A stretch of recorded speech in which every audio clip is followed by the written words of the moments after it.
අද අපි බලන්න යන්නේ මෙන්න මේක කොහොමද හරියටම දාන්නේ කියලා. මේක. ඒක දැම්ම ගියන් ඉතින් සුපිරියක් තමයි සර්ච් බාර් එක, මයික්‍රොෆෝන් එක, හෝම්, ෂෝට්ස්, සබ්ස්ක්‍රිප්ෂන් ටික ඔක්කොම ටික තියෙනවා.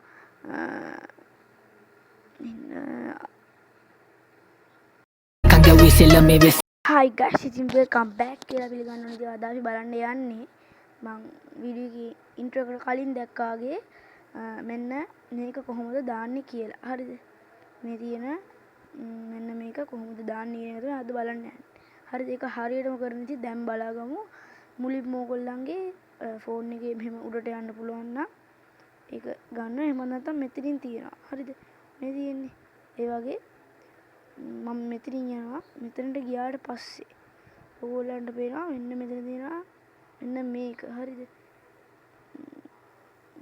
මෙන්න මේක තමයි දැන් අපි ගන්න ඕනේ. මේක අපි ක්ලික් කරාට පස්සේ මෙන්න මෙතන ඕගොල්ලන්ගෙන් අහනවා මේ විදිහට මේ වගේ එකක්ද එහෙම නැත්නම් මේ වගේ එකක්ද කියලා. මේකේ තියෙන පළවෙනි එකේ ඕගොල්ලන්ට පේන්නේ මෙන්න මේ විදිහට තියෙන පළවෙනි එකේ ඕගොල්ලන්ට පේන්නේ සර්ච් බාර් එකයි මයික්‍රොෆෝන් එකයි විතරයි. දෙවෙනි එකේ මම දාලා තියෙන දෙවෙනි එකේ තියෙනවා සර්ච් බාර් එක, මයික්‍රොෆෝන් එක, හෝම්, ෂෝට්ස්, සබ්ස්ක්‍රිප්ෂන් තුනම. හරිද? ඕගොල්ලන්ට මෙතනින් කැමති එකක් තෝරගන්න පුළුවන්. මම දැනට එකක් දාලා තියෙනවානේ. දැන් ඒක අයින් කරගෙන ඉන්න ඕනේ. මේක අයින් කරමු. මේක අයින් කරලා දාන්න යන්න. හරි. මම මේ දෙවෙනි එක තමයි දාන්න යන්නේ. මේ විදිහට අපිට ඒක දාන්න පුළුවන්. දැම්මට පස්සේ මේක අපිට ඕන විදිහකට මේකේ සයිස් එක අපිට ඕන විදිහට හදා ගන්න පුළුවන්.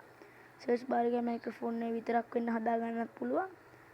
ඕන කැමති දිගකට, කැමති පළලකට අපිට පුළුවන් මේක හදන්න. මම ඒක මේ ගානට දාලා මෙන්න මෙතනින් තියාගන්නවා. හරි. අදට වීඩියෝ එක ඉවරයි. ඉතින් ඔන්න අද ෂෝට් වීඩියෝ එකක්. ෂෝට් කියන්නේ කොට වීඩියෝ එකක් ගෙනාවේ. එහෙනම් ඉතින් අදට අපි ගියා. තවත් මේ වගේ අලුත් සුපිරි වීඩියෝ එකකින් හම්බෙමු. Goodbye.